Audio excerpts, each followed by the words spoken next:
Sejam todos muito bem-vindos ao Tricast, o podcast do Arquibancada Tricolor. Hoje numa edição muito especial, onde a gente vai relembrar aqui o time da década do São Paulo. O time que foi formado por o time que cada um aqui do Arquibancada montou com jogadores que atuaram entre os anos de 2010 e 2019. Então vai ter assunto pra caramba. Meu nome é Ricardo Senna, como vocês já sabem. Então, nos próximos minutos, estou aqui acompanhado dos meus fiéis escudeiros, hoje com uma alteração no nosso time titular aqui do nosso Tricast. A Vanessa Dias está de folga hoje, e a gente trouxe o Mário Pravato, que gosta mais de ficar nos bastidores, mas hoje teve que vir para o jogo, né, Mário? Boa noite, bom dia ou boa tarde, sei lá, qualquer que seja o horário que você estiver falando aí, ou que o nosso ouvinte estiver escutando, tudo bom? Bom dia, boa tarde, boa noite para o pessoal da Arquibancada. Depois de 2 anos longe dos podcasts, estou de volta, né? Para quem é das antigas aí, né? Antigamente eu fazia o Arquibancast junto com o Senna. E eu acho que é realmente 2 anos que eu não gravava mais, né? Muitos problemas, mas estamos de volta. E vamos lá, né? Isso aqui foi uma ideia legal, né? E vamos ver o time de nós três aqui e vamos ver quais posições que vão ser idênticas. Exatamente. Hoje vai ter assunto, não vai faltar, né? E também uma mensagem aqui de boas-vindas aqui para o Igor Martinez, que está aqui com a gente também, que montou seu time aqui, titular e reserva, né? Então vai ter assunto pra caramba, né, Igor? Tudo bom? Fala, Ricardo, bom dia, boa tarde, boa noite a todos. Mário, seja bem-vindo de volta aí aos podcasts. É uma pena que a gente não tá com a Vanessa aqui hoje, né? Ela tá de folga hoje. E é isso aí, vamos relembrar uma década não muito boa, na verdade bem ruim, né? Mas que teve bastante jogador bom, pelo menos na minha opinião, aí que dá pra gente escolher aqui pra debater a respeito. Exatamente, a década perdida, né? A década com pouquíssimos títulos, né? Oficial. O de 2012 da Sul-Americana, mas cabe, né, a gente aqui relembrar tudo isso, então a gente vai falar bastante sobre isso. Antes da gente começar, né, fica aqui o convite para que todos vocês que estão escutando sigam nossos canais, então o nosso site, o arquitricolor.com, que tem todo o nosso conteúdo, toda a produção de conteúdo que a gente faz, e não é pouca coisa não, viu, a gente produz conteúdo todos os dias, então acessa lá arquitricolor.com, clica no sino vermelho lá no rodapé para ativar as notificações no seu celular. Não precisa instalar nada, é só receber as notificações aí de quando a gente colocar conteúdos por lá.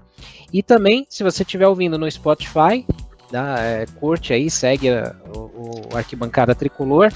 No YouTube também, se inscrevam no nosso canal, dê um like aqui no nosso Tricast aqui para que ele ganhe mais relevância aí nas telas dos São Paulinos. E no SoundCloud também, certo? Bom, então vamos começar o nosso jogo aqui, né? O tema dessa edição do Tricast é a gente relembrar o time da década do São Paulo. Então, entre janeiro de 2010 e dezembro de 2019, cada um de nós aqui, eu, o Mário, o Igor, elencamos um time, né? A gente vai falar da formação, a gente vai falar de características de cada um desses jogadores e revelar aí para vocês quais foram as opções de cada um, né? Antes da gente começar, vou só passar a bola aqui pro Igor, né? Porque a gente teve também alguns temas aí a mais também falando sobre São Paulo, né? Embora a gente esteja na quarentena. Igor, a gente até tava falando em off aqui antes de começar a gravação, né? Sobre essas montagens de elenco, sobre todas essas características de jogadores, né? E você ressaltou até que você queria fazer um comentário. Divide aí com a gente aí. Então, Senna, na verdade é o seguinte, né?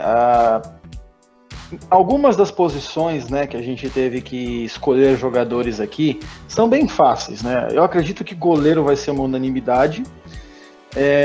Zaga é mais fácil, meio campo é mais fácil, ataque também não é difícil. Agora, as laterais é um grande problema, né? A gente, na verdade, aqui teve que escolher, eu acredito que nós tivemos que escolher os menos piores, né? Porque realmente é um setor do campo em que o São Paulo já sofre há muito tempo. E aí eu comecei a fazer uma busca aqui de laterais, né? Quis ver todos os laterais que nós tivemos de fato e falar, vamos lembrar tudo aqui. E aí acabei por fazer uma pesquisa rápida aqui de quantos goleiros, quantos laterais esquerdos, direitos, zagueiros, meio-campistas, atacantes e treinadores passaram pelo São Paulo nesse período. Então, só fazendo um comentário rápido, tá? Nós tivemos 12 goleiros, 20 laterais direitos, 16 laterais esquerdos, 31 zagueiros, 66 meio-campistas, cadê aqui? 61 atacantes e 22 treinadores diferentes, sendo os interinos também, né? Uma vez pelo menos de cada um, e tendo aí 27 trocas, considerando treinadores interinos. Então teve bastante opção para a gente filtrar aqui, cada um escolher aí 11 jogadores e depois os 11 reservas.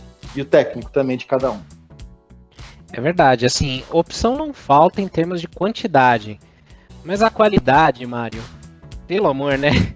Se a gente for ver aqui, não foi tão fácil montar os times, né? Qual que foi a dificuldade para você antes de você revelar quais foram as suas opções, Mário? Eu não vou dar spoiler, né? Mas algumas posições eu tive que dar uma olhada, né? Para relembrar também 2011, 2012, né? Infelizmente já se foram 8 anos, né? Mas que nem nesses números que o Igor colocou, né? Foi muito abaciada, né? Eu acho que até se a gente quiser depois montar um próximo episódio que é o time horrível da década, eu acho que vai ser até mais fácil do que o time dos melhores. É verdade mesmo. Realmente, assim, foi um baú de coisa ruim, né? A gente lembra quantos jogadores vieram, jogadores de empresários. Teve episódios onde o São Paulo contratou vários de uma vez só. Enfim, teve muita coisa ruim, né? Mas vamos lembrar dos melhores, né? Dos que de alguma forma mostraram alguma qualidade. A gente sabe que foi uma década que começou com alguma esperança. O São Paulo vinha de um tricampeonato brasileiro, vinha de campanhas bem honrosas na Libertadores. O São Paulo em 2010 foi terceiro colocado, semifinalista na Libertadores, e também começou o Brasileirão até bem, depois foi caindo aos poucos, mas o São Paulo teve um desempenho muito bom, principalmente na Libertadores, né?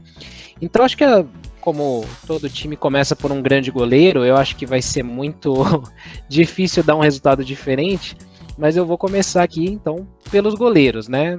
Preciso perguntar para vocês quais foram as escolhas de vocês? Acho que não. Acho que não. Acho que é unanimidade, né? Não tem muito mistério, né? Mas vamos lá, vamos fazer de forma oficial. Vai, Igor, qual que foi o seu goleiro? Sidão, né? O meu goleiro, cara, quase que eu escolhi ele. Eu fiquei entre ele e o Jean, na verdade. Só que aí eu fui lá e peguei o Rogério mesmo. Escolhi o Rogério Ceni. Acho que foi um páreo duro, né? Mário também foi algo assim mais complicado assim para decidir? Acho que foram uns dias, né, sem sono, né, pensando em qual goleiro escolher, mas não tem como, né, não ser o Rogério. Até o pessoal vai ver que algumas outras posições a gente vai dar uma justificativa maior, né, porque acredito que tanto eu quanto o Senna como o Igor, cada um usou uma régua diferente, né, para escolher os seus 11 mais o técnico, né.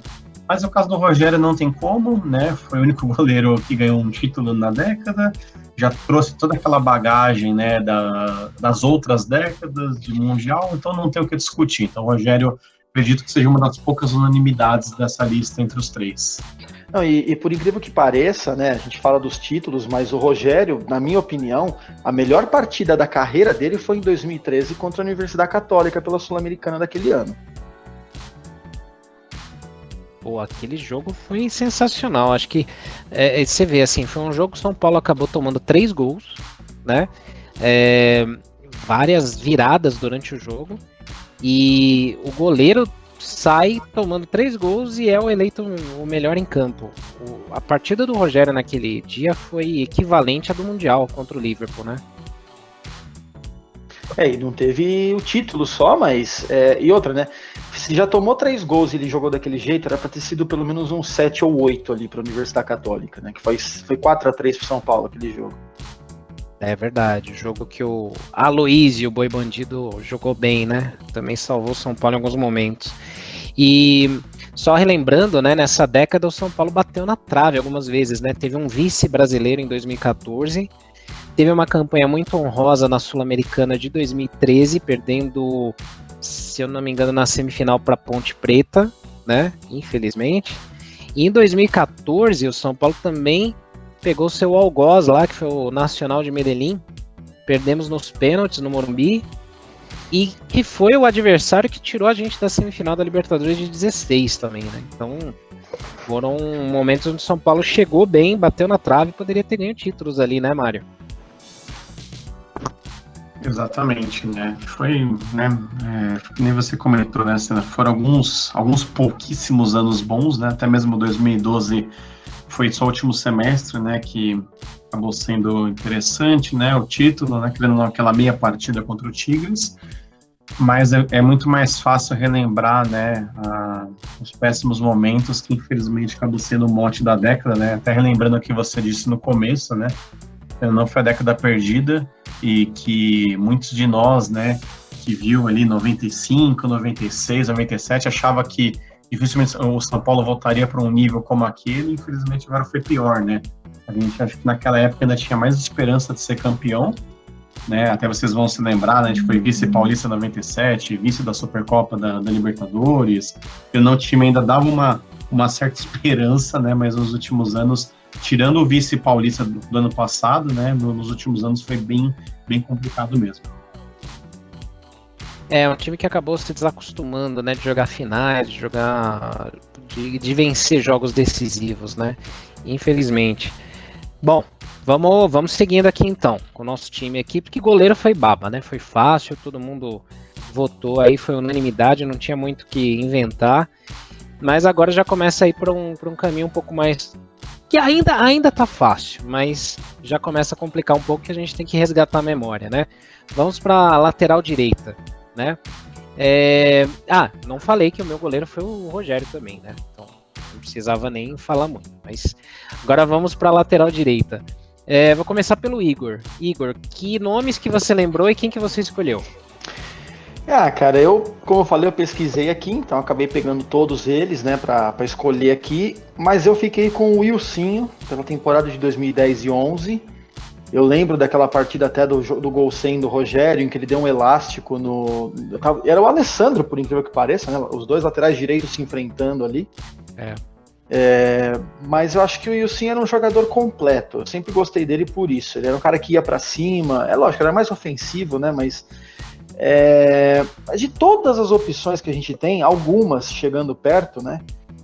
Eu preferi ficar com o Wilson. Eu poderia muito bem ter posto o Juanfran também, tá, mas falei, se pegar os 6 meses do ano passado lá que o Juanfran jogou, né? Eu acho que não é justo com os outros que acho que jogaram mais, com alguns outros que jogaram mais.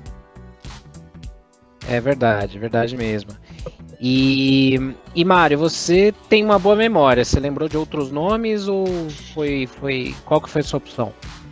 Pior que eu trouxe um nome mais recente, né, e eu vou fazer aquilo que o São Paulo fez muito nos últimos anos, que é improvisar. Então eu não vou trazer um lateral direito de origem, mas sim o Éder Militão, né, eu acho que o Militão cresceu muito quando jogou ali na lateral, trouxe uma consistência defensiva muito grande. Até tinha pensado em Ursinho, né, que nem o Igor colocou, pensei também até mesmo no Paulo Miranda, que também foi outra invenção que ele ainda não foi campeão, mas acho que o Militão foi legal, porque o cara saiu para a Europa, já há pouco tempo já está no Real Madrid, foi uma pena que o São Paulo perdeu o cara por mixaria, porque é um cara que, né, o que parece que vai muito longe na carreira, mas o Militão é meu voto. É verdade, surgiu muito bem, né, foi um improviso ali total, e se revelou um grande jogador ali para aquela posição, né? Quase que um zagueiro pela direita, mas atuando muito ali na lateral, né?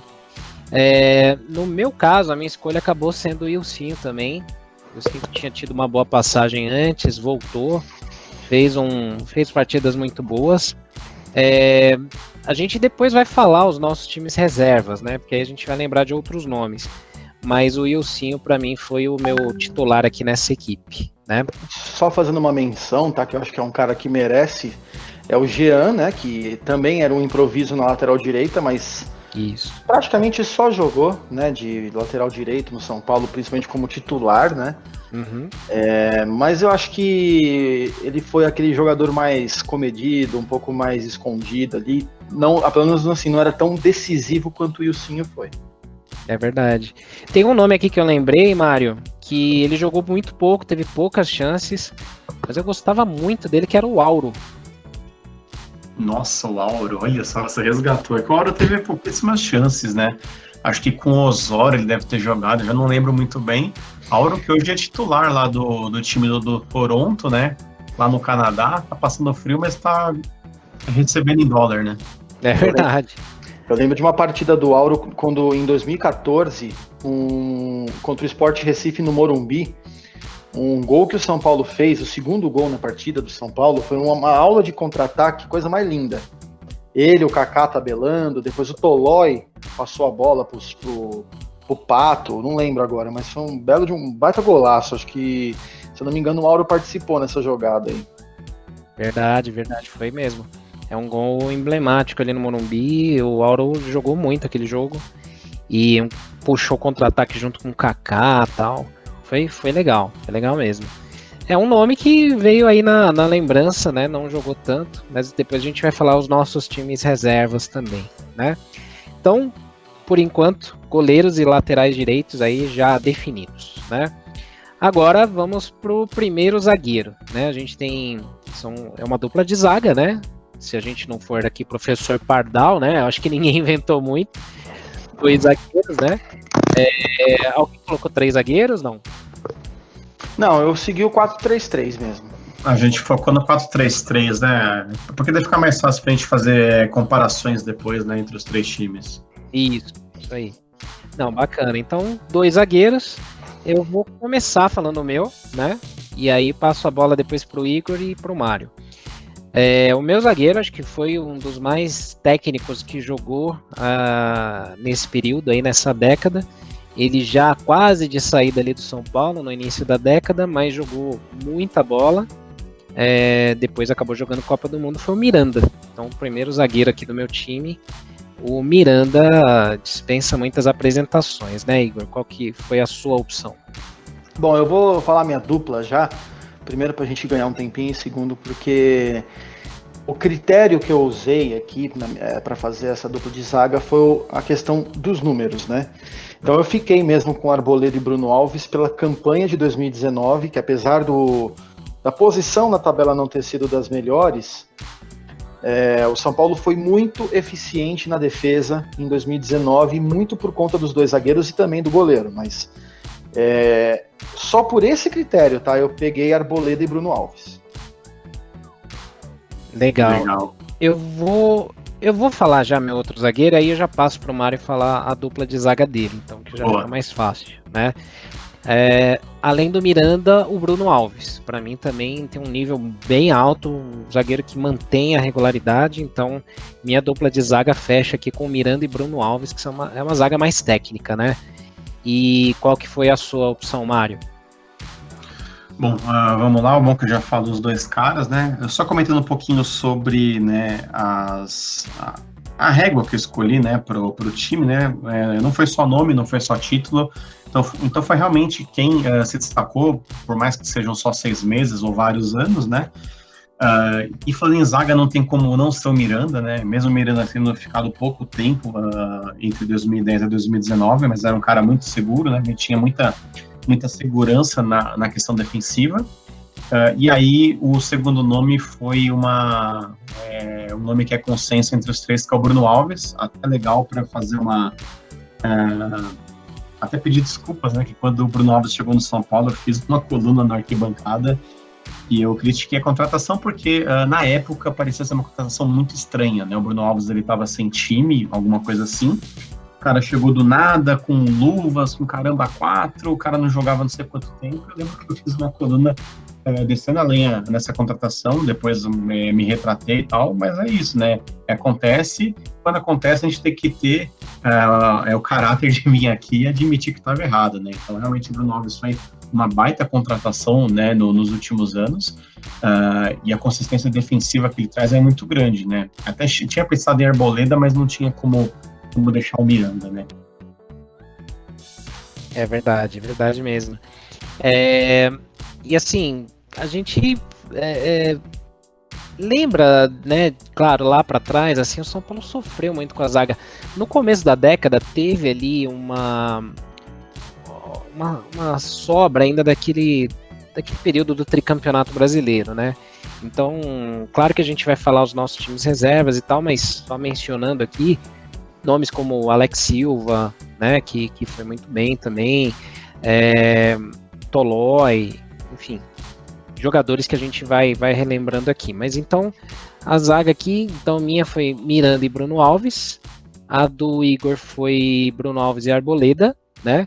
A do Mário foi Miranda e, desculpa...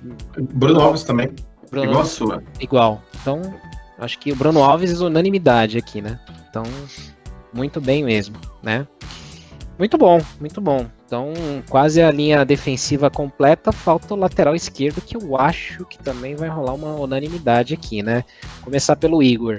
Eu escolhi pela regularidade, tu teve um momento muito ruim, foi emprestado, melhorou muito enquanto esteve emprestado, voltou em alta, apesar do time estar num ambiente ruim, mas eu escolhi o Reinaldo.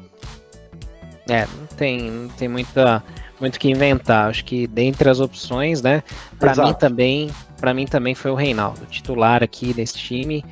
As outras opções não me chamaram tanto a atenção, né? Mário, você foi em caminhos diferentes? Como é que foi a sua?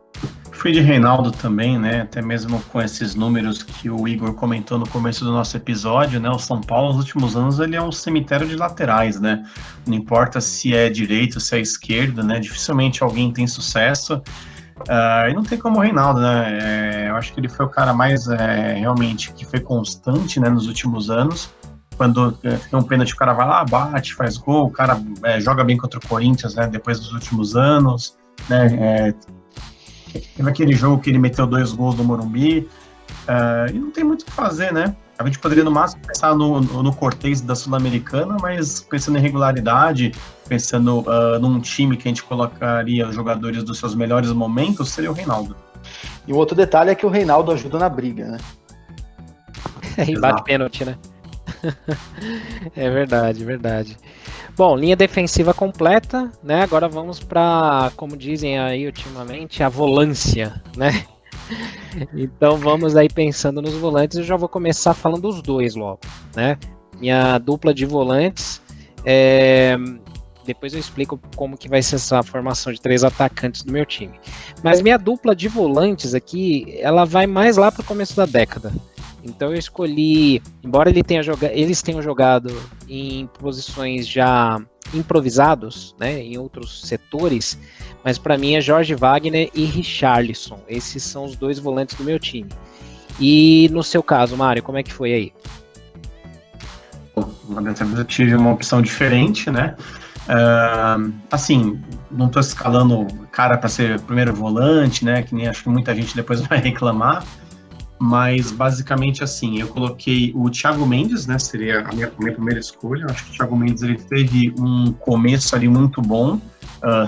Assim, de facilmente tirar assim, eu quero o melhor volante desses últimos 10 anos, um cara que vai ajudar nesse meu time. Eu acho que seria o Thiago Mendes, né?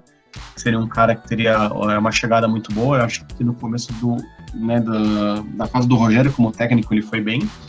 E o meu segundo volante, né, se a gente for pensar assim em questão de escalação, seria o Hernanes, mas pensando no Hernanes de 2010 e o Hernanes de 2017. O Hernanes que voltou ano passado não estaria nesse time. E para você, Igor? Eu coloquei um volante, vamos colocar assim, volantão mesmo, só coloquei um, eu escolhi o Souza. Foi um dos jogadores que eu mais fiquei chateado de ter saído de São Paulo. Né, assim como o Juan Carlos Osório também ficou pé da vida, né, na época. Mas a minha escolha foi ele mesmo, tá? De primeiro volante. E aí coloquei o Hernanes também de segundo volante para, assim, vamos pôr aí de meia de ligação, pronto. Mas realmente também, igual o Mário falou, pensando no Hernanes de 2010 e 2017.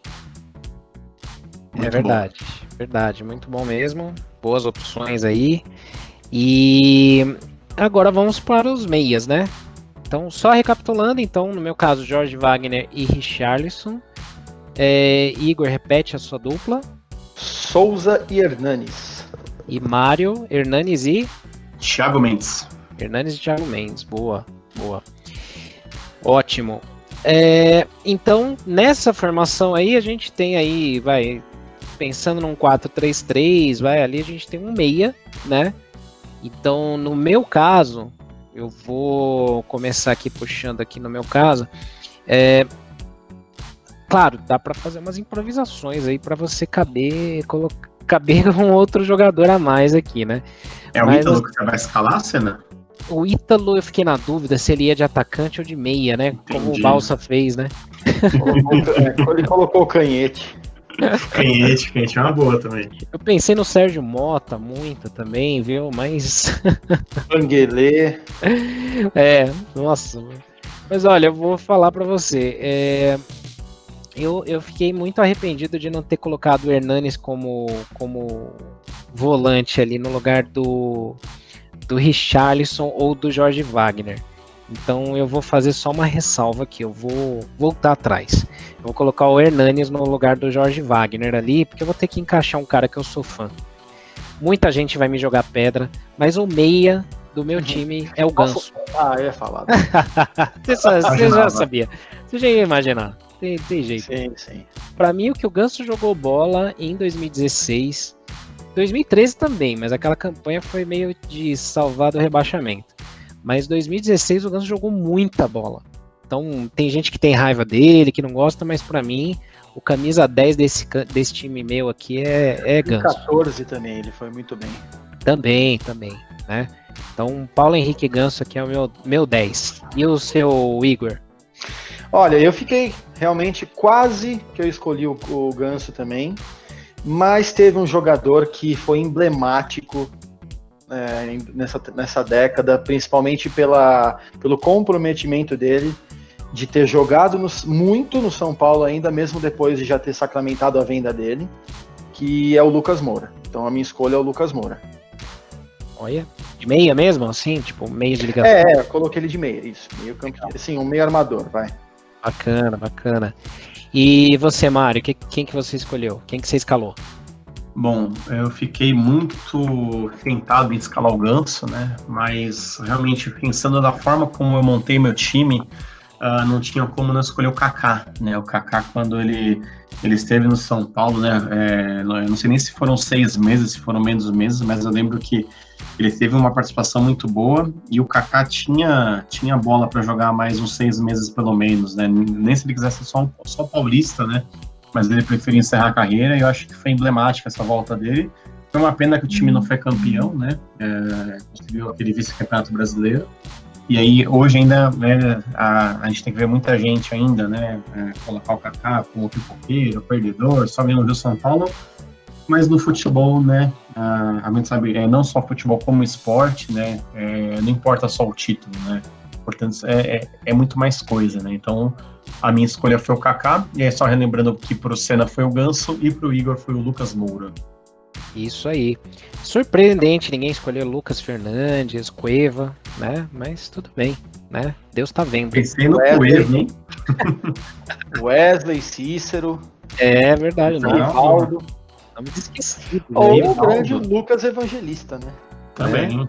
Wellington e Denilson de volante, que dá Ou até Ítalo calafrio. também. Oscar, Léo Lima e assim vai. Exato. Mas como a função era escolher o melhor time da década e não o time do sonho dos rivais, então esses nomes foram bem guardados num baú aí, né? Então vamos para o nosso ataque. Então trio de ataque, né? 4-3-3, 3 jogadores no ataque. Eu acho que eu já vou falar os 3 logo. Aí passo a bola para vocês falarem seus 3 também, né? Minha trinca de ataque aqui, eu acho que é bacana, hein? Eu fui relembrando os nomes aqui, eu falei, essa daí botava medo, hein?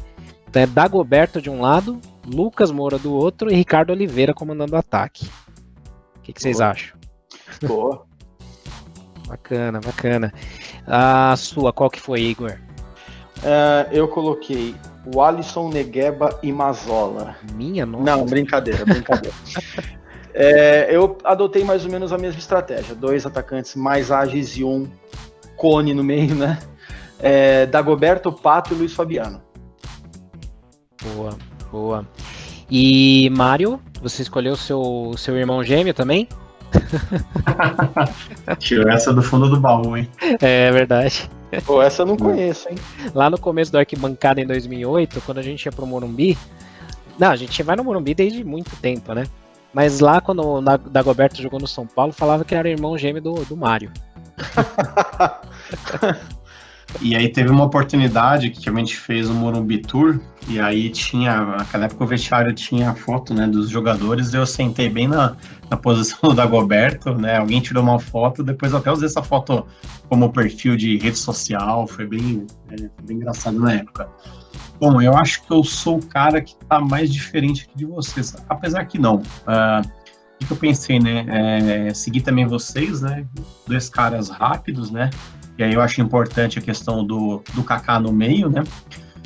Então foi o Lucas Moura numa das pontas. E aí fica igual o Senna, né? Só que a diferença é que o Senna colocou o Dagoberto na ponta que tá o Lucas. E eu coloquei o Pato na outra ponta. Lógico que é o Pato de 2014 e 2015, né? Porque o de agora resolveu fazer gol só depois da crítica de um dos colunistas da arquibancada. Depois que raspou a cabeça também. E raspou a cabeça, ele disse que raspou a cabeça, mas ele sabe que foi a nossa crítica, né? E aí eu sigo também, né, a escolha do Igor. Eu acho que o principal ponto de discórdia de muita gente, que o meu centroavante foi o Caleri, não o Luiz Fabiano. Eu coloquei o Caleri, que eu acho que foram 6 meses ali que foi surreal, né? Que não, ele e o Ganso levaram, né, aquele time até a semifinal da Libertadores. Foi uma pena que ele não ficou mais, né? E aí a gente ainda vai sofrer mais uns 10 anos com a torcida pedindo o Caleri toda janela, o pessoal soltando fake news de 2018, falando que ele saiu do time que ele tá para voltar. Então o meu ataque ficou Lucas e Pato abertos e o Caleri como referência. É verdade, o Caleri é o novo Nilmar, né, na vida do São Paulino. Todo ano volta o Caleri, né? E só para justificar meu voto, né, eu coloquei o Ricardo Oliveira, porque assim, gosto muito do Luiz Fabiano, acho um dos maiores atacantes da história do São Paulo, sim, mas eu acho que nessa última passagem ele acabou sofrendo mais com contusões, o temperamento e tal. Aquele Luiz Fabiano de 2004 era titular absoluto, não tinha como. Mas como a gente está escolhendo aqui entre 2010 e 2019, eu acho que o Ricardo Oliveira ele estava levemente acima, levemente, né? Muito pouco. Bom, treinador, né? Treinador, faltou a gente selecionar o nosso treinador. No meu caso, assim, indiscutivelmente, acho que é o Muricy, não teve muito que optar. O Muricy levantou o time ali em 2013, 14, né? E fomos vice-campeões brasileiros também. Então acho que o Muricy aí, para mim, foi a melhor opção como treinador. E para você, Igor, como que foi a escolha? Muricy também, até por isso que você falou, e querendo ou não, ele foi o único treinador nessa década que se manteve uma temporada por completo no cargo, né? Ele foi o único que não sofreu demissão aí, sem ter pelo menos uma temporada inteira na mão. Então, minha escolha é ele. Boa, isso aí. E Mário, você teve uma opção diferente? Novamente eu sou voto contrário, né, aos meus colegas aqui de arquibancada. Eu escolhi o nosso amigo Osório, né, seguindo um pouco daquele padrão das minhas escolhas, né, de tirar o melhor para poder colocar no time. Acho que o Osório foi um dos poucos caras, né, nesses últimos anos que tentou realmente implementar alguma coisa, né, um cara que tentou mudar algo, mas infelizmente ele foi enganado, né, pela diretoria. Né, que prometeu fundos imundos pro cara, o cara chegou, começou a fazer o trabalho dele, foi simplesmente fritado, o cara perdeu a base dele, e com certeza se o Osório tivesse ficado, o São Paulo teria mudado o patamar. Não sei se seria campeão, mas acho que a gente teria tido um futebol muito mais bonito do que foram nos outros anos, né? E o Muricy poderia ser um diretor de futebol na posição que tá o Raí hoje, né? Ou até mesmo uma posição ali próxima do Lugano, né? Um cara mais que vai arrumar confusão na porta do vestiário. Mas acho que, pensando realmente em treinador, é Osório, não tem jeito. Eu acho assim, o Muricy como diretor, ele só tem o problema assim, eu não vejo ele como um executivo, né? Mas acho que uma coisa legal assim que o Muricy podia fazer para contratar é ele entrevistar o jogador antes de chegar no São Paulo, né? Que é aí que eu queria ver se o cara ia ter coragem de jogar aqui. Exato, é tipo um processo seletivo de RH. Eu lembro que eu até conversava com o Senna isso no passado, que o São Paulo deveria fazer algo mais focado realmente com uma empresa, que é você mostrar um vídeo institucional, é você colocar um vídeo que mostra Dario Pereira, Forlan, Chicão, tipo, esses caras mostrando o amor deles pela camisa para mostrar pro cara que aqui não é um resort. Uhum. Aqui é um lugar que os caras se deram bem, é um lugar que é uma puta de uma vitrine, né? Só que, sei lá, né? Os caras não têm esse pensamento muito empresarial, né? Nem os próprios dirigentes, infelizmente, têm a noção, né, do clube que eles estão comandando, né? E, infelizmente, a gente fala isso, nossa, há muitos anos mesmo. E o Muricy, acho que é um cara que faria essa função, né? Um cara que eu sempre achei que tinha uma função bacana, né, nesse cargo de entre diretoria e elenco, era o Marco Aurélio Cunha. É um cara que sabia mexer nesse meio de campo aí, né? Então acho que um cara do peso dele, ou que pudesse fazer esse trabalho, seria o Muricy, na minha visão. Sem dúvida. Pois Senna, antes da gente ir para os times reservas, eu acho que o time reserva é legal todo mundo já falar de uma vez, não precisa explicar nada. Não precisa explicar, só lista os 11. Eu vou só repetir os times de cada um aqui, né, para os nossos ouvintes. E eu marquei aqui os jogadores que são idênticos, né, nas 3 escalações. Então vamos lá. O Senna escalou Rogério, e o Sinho, Miranda, Bruno Alves e Reinaldo. Aí ele fez uma mudança. O Hernanes entrou como volante, Richarlison e Ganso na meia, Dagoberto, Ricardo Oliveira e Lucas Moura no ataque, com o Muricy como técnico. Isso aí. Eu escalei também Rogério, Militão, Miranda, Bruno Alves e Reinaldo. Aí eu vim com Thiago Mendes, depois eu vim com Hernanes e Kaká, e finalizei com Lucas Moura, Caleri e Alexandre Pato. E o treinador é o Juan Carlos Osório. E o Igor fez Rogério, e o Sinho, Arboleda, Bruno Alves e Reinaldo. Na meia, Souza, Hernanes e Lucas Moura. E fechou com Dagoberto, Luiz Fabiano e Alexandre Pato. E o treinador do Igor também é o Muricy Ramalho. Eu destaco aqui os nomes que são idênticos. Rogério, né? Eu acho que todo mundo esperava isso. Aí depois Bruno Alves e Reinaldo. Então, ou seja, a nossa defesa ficou idêntica em 60%, muito legal. Depois, os 3 escolheram o Hernanes como meia ali, né? Então, ou seja, para o Senna ele foi o primeiro volante, para mim e para o Igor como segundo volante. E por fim, o Lucas Moura. A única diferença é que o Igor colocou o Lucas como meia e eu coloquei ele aberto de um lado e o Senna do outro, mas até não tem problema. Então foram 5 nomes que foram iguais nos 3 times. Mais versátil que o Lucas Moura, só o Gustavo Neri. É verdade.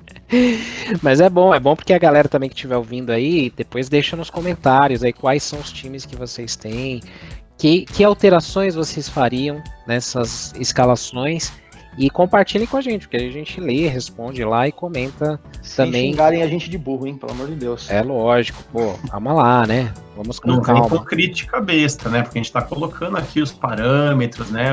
Por que a gente escolheu fulano e não ciclano, então o negócio aqui não tá sendo feito à toa, não. Exato, eu sei que o Mena, como lateral esquerdo, por exemplo, tem vários fãs, mas infelizmente eu tive que deixar de fora do meu... O Clemente Rodrigues tem, né? também. Mas enfim. Bom, vou passar pelos meus reservas, então, né? Vou falar rapidamente qual é a escalação. Peço para vocês deixarem de vocês também, aí a gente faz um comentário final em cima. O Volpe, para mim, melhor pós Rogério Ceni. Na lateral direita, um improviso, Jean, né? Ou como Kleber Machado dizia, Jean. A zaga, Alex Silva e Rafael Tolói, para mim, foram bons jogadores, né? Ali. Na esquerda, por falta de opções, eu escalei Álvaro Pereira, mais pela raça do que pela técnica. Não tive muitas opções ali. No meio de campo, como volantes, Casemiro e Thiago Mendes. Acho que o Thiago Mendes teve um momento muito bom, o Casemiro também começou a surgir ali. No meio de campo, eu deixei ali uma coisa meio improvisada. Eu deixei o Daniel Alves como 10 ali. E o Kaká como um falso meia ali, mais indo para ataque. Então ele seria entre o meio de campo e o terceiro homem de ataque ali, né? E no ataque, concluindo, Caleri e Ricardo Oliveira. Opa, acho que faltou um aqui, desculpa. Ricardo Oliveira não pode, você escalou no colocou time de titular. Desculpa, eu errei aqui, eu digitei 2 vezes. É Caleri e Luiz Fabiano. Foi mal, eu digitei 2 vezes. Técnico, Juan Carlos Osório. Ponto final. Tá. Agora, Igor, quais foram as suas opções? Bom, eu não montei exatamente um time em campo, assim, reserva. Eu coloquei jogadores reservas, né? Jogadores que eu acho que não puderam estar no time titular por pouco.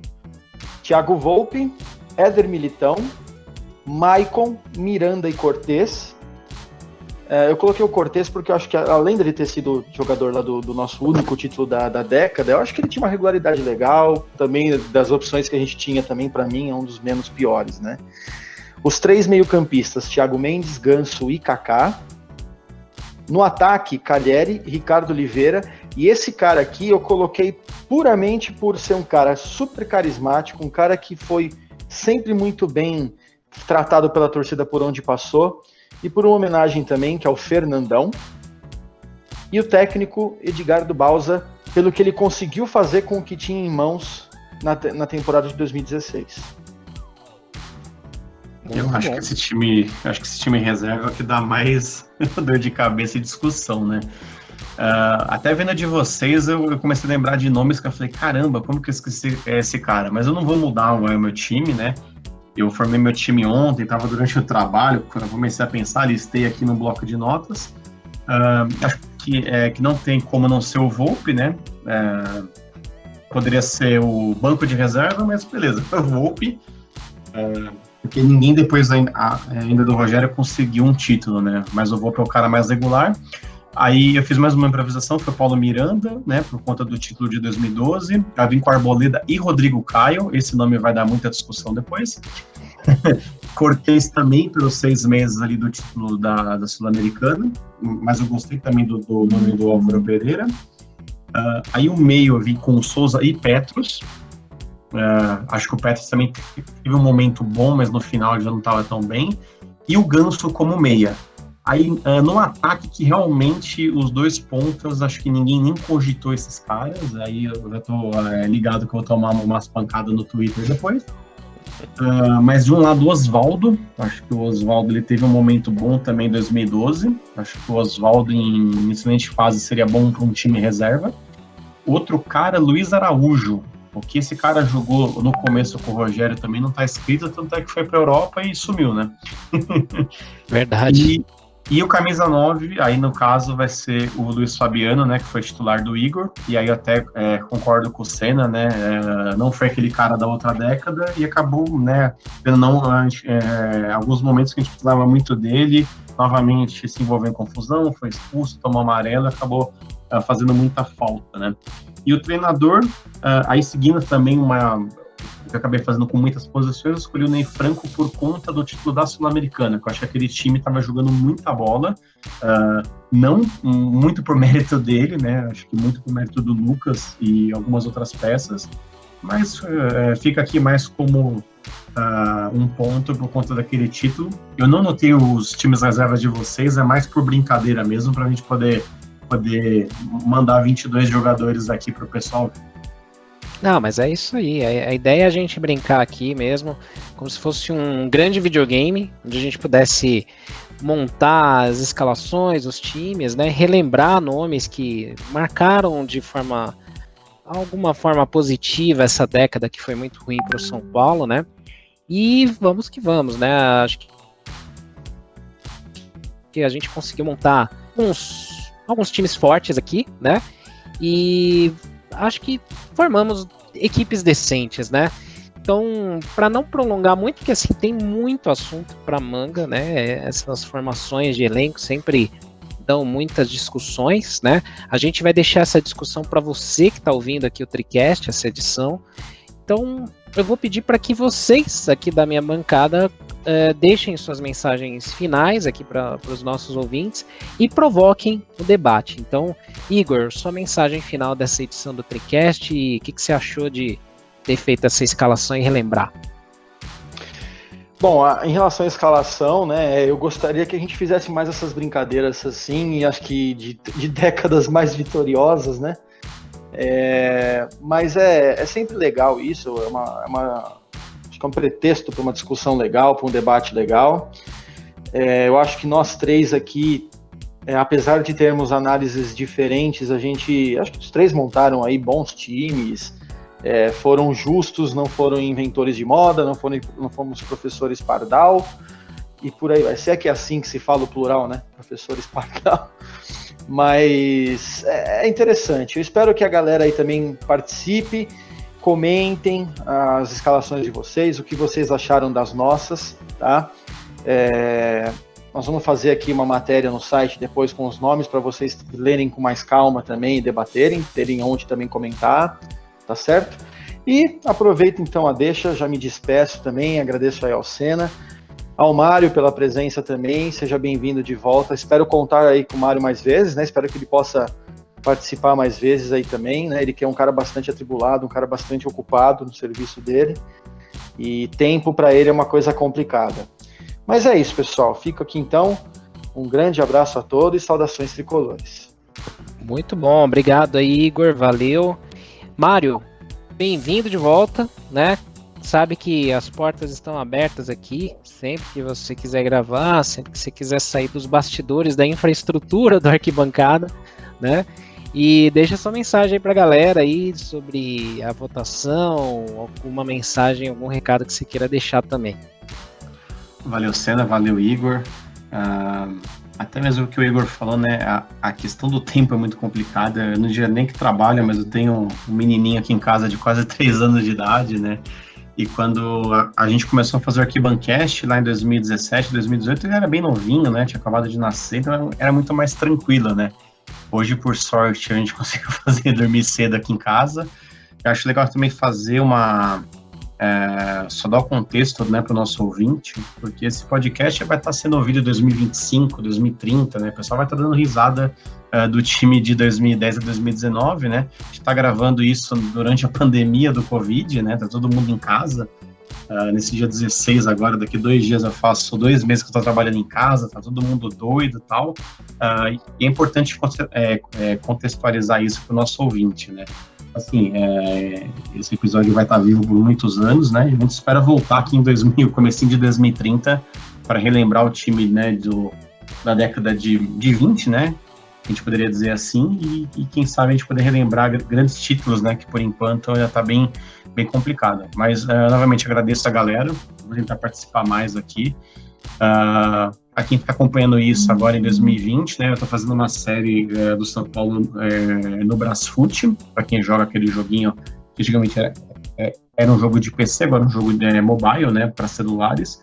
A série está bem legal, a gente já foi campeão paulista no primeiro ano, a gente perdeu a Libertadores, mas se preparem que eu estou com o próximo episódio na manga, que vai ter algumas coisas bem bacanas. E é isso, vamos ver se em breve a gente monta o time horrível da década, a gente vai estar de volta aí. Valeu, galera, a gente se vê aí. Abraço. Muito bom, obrigado, Mário. E realmente, quem gosta aí do Brasfoot, acompanha, porque a série tá bem legal aí. E é isso, galera. A ideia é a gente brincar aqui sempre com essas escalações. Infelizmente, a gente ainda tem que ficar um tempo de quarentena. Então, nossa produção de conteúdo tá a todo vapor. Todo dia tem conteúdos novos, enquetes. Participem, votem, comentem, sigam nossos canais, a gente está em todas as mídias sociais, Facebook, Instagram, Twitter, YouTube, SoundCloud, Spotify, a gente tem todas, e tudo que a gente produz, como eu falei, está no nosso site, arquitricolor.com. Então, muito obrigado mais uma vez pela audiência de todos, fiquem atentos à próxima edição do nosso TriCast e saudações tricolores, que todos tenham uma ótima semana. Até a próxima!